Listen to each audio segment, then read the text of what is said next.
so before we get started, I have an activity to get a feel for where we're all coming from. So, do you mind standing up with me? All right, I told you wouldn't be sitting for very long. All right, so I'd like for you to either jog or march in place, but start moving and just keep moving.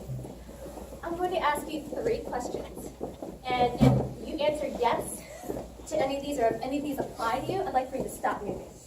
All right, question number 1. Do you have any tightness anywhere? That means tightness. A lot of people stop, that's not a surprise. But maybe it's your neck, shoulder, then stop, you gotta stop. Your legs, your feet. Look at Bruce. Okay, all right, some people are still moving, okay. Second question. Now, do you have you ever had a running injury? Maybe it's a pull. Oh, and then we all stopped. Okay, so pulled muscle, plantar fasciitis, runner's knee. I don't think I need to go through all of them, but you know you've been through 1 or 2 of them, okay? Now, very good. Now, how many of you, if you desire to have a stronger core, have a seat? Yeah. All right, well then we're all in the same boat. I love it, that's great. Okay, well this is how we're gonna get started here. So I wanna talk to you a little bit about medical exercise, what we do here. With medical exercise is the bridge between post-rehab and physical therapy until you can safely and independently work out on your own. Now, you don't have to come because a doctor or PT referred you, but we work with a lot of people with general pain, whether it's in their back, their hip, knee, foot, or any kind of medical condition, and we safely get you started or get you back going into not just where you came from, but stronger than before, because didn't you get injured from wherever you came from? So that's what our goal is, to help you to develop a stronger core and to be able to safely do what you love doing. And for you all, it's running, yes? Okay. So we have here, this is called Red Cord, these ropes that are dangling from our ceiling. Red Cord is a device that safely builds a core strengthening. It's suspension training with the use of core. Hi, Dean, come on in. Come on in. So I'm just explaining Red Cord. Red Cord is a device that strengthens your core by offloading your body weight. So through the help of bungees and slings, so that you can develop the core strength and safely build that core strength.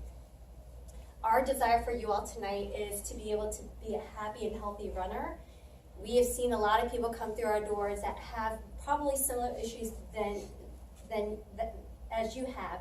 And so we want to help you to be able to, whether it's get your PR this year, maybe it's to train for your longest distance ever, it's a half or full marathon, an ultra or triathlon, hike an Appalachian Trail, or it could be maybe you want to be running into your 50s and 60s and 70s and beyond, and that's my personal goal. So keep these goals in mind. We want to help you and talk about what we've done from my personal experience, I can surely say, and then also how exercise can help you carry through safely. So our objectives for tonight. So before we talk, moving on to our objectives here. Oh, I have some questions I want to ask you. So with these questions, I want to ask 1, if you can just show by raising your hand, do you have any discomfort running a minimum of 2 to 3 miles? If that's the case, do you mind raising your hand? All right, so if you don't mind, Judy, do you mind sharing what kind of pain or discomfort that you have when you run? I have the plantar fasciitis right now and some heel problems. Okay, so heel plantar fasciitis. I'm sorry to hear that. I know that's painful.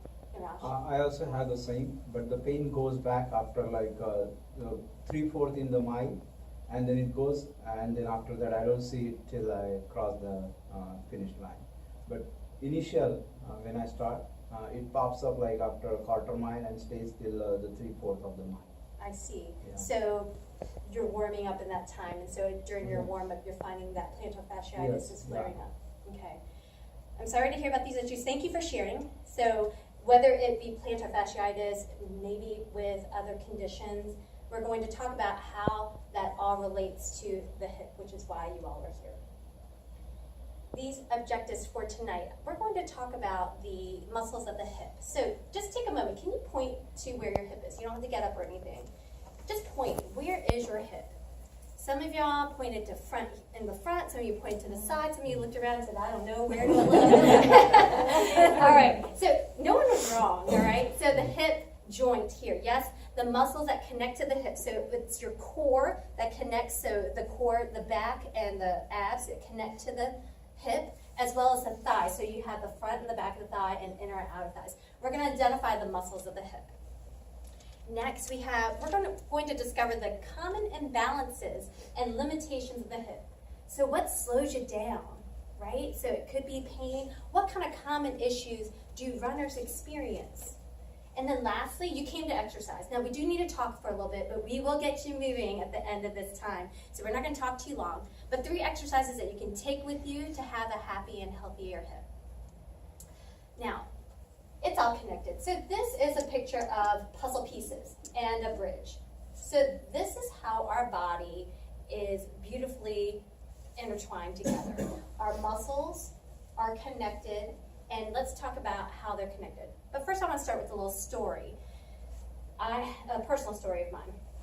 I've been a runner for more than 20 years, so starting in high school, and after high school and college, I dabbled in some 5Ks. My longest run was a 10-mile race, and I was feeling pretty good. I was young, and things were easy back then. My friend was talking with me, and she said, "I'm training for my first marathon." And I thought, "Oh, that's so cool. I think that's so exciting. Tell me more." She said, "Well, I'm running my next long run is 10 miles this Saturday."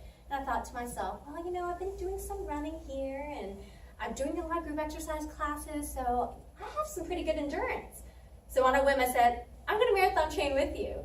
So I jump in with her to a 10-mile run. So we're running all these long runs, and I ran myself right into a physical therapy office because I had runner's knee. I spoke to some of you, and you all are nodding. You've either been there, done that, or hopefully you don't get there because doing what I did, which was building up too much mileage too fast for my case.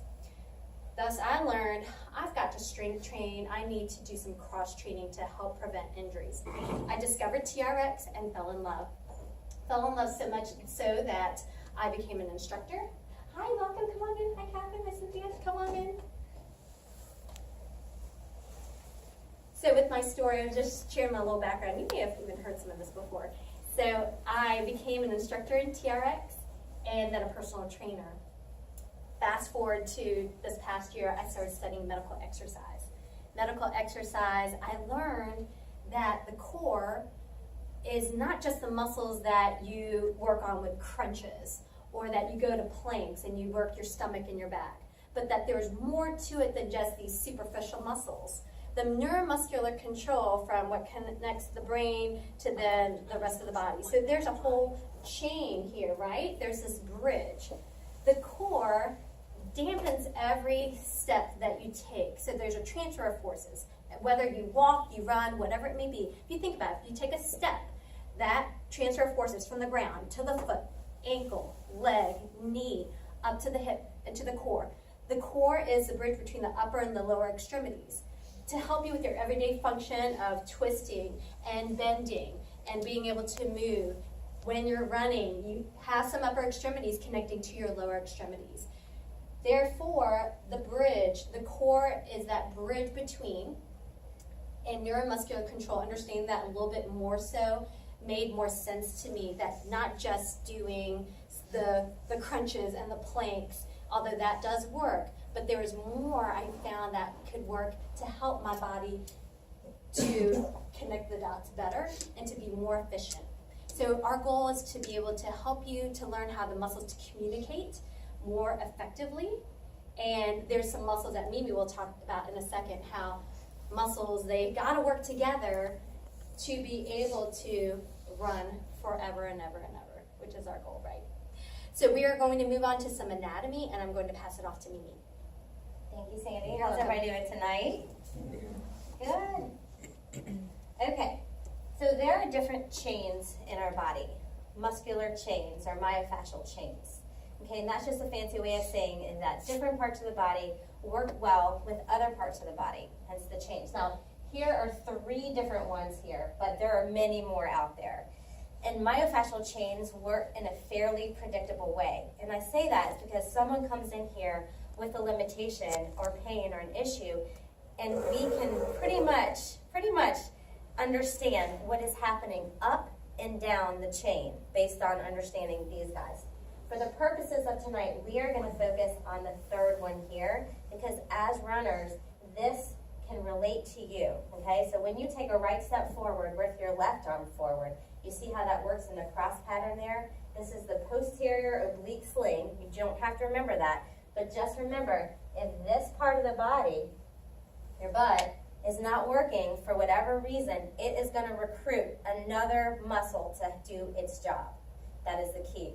Your bodies are great compensators, and it's a blessing that they are. I think it's we're made to do that, but sometimes a muscle can take over when it shouldn't, okay? So if this butt muscle is not activated, well, it is going to recruit up here. Look at the lat it connects to, right underneath the arm, and then it also could even recruit down the chain. So I hear a lot of plantar fasciitis stories, and you can say, what comes first, the chicken or the egg? Is it because your running gait or stride isn't exactly lined up, or could it be coming from something going on in the hip, or could it be coming something with the shoulder girdle muscle? So, that's kind of our job to figure out, and your job too, because you're responsible for your own bodies.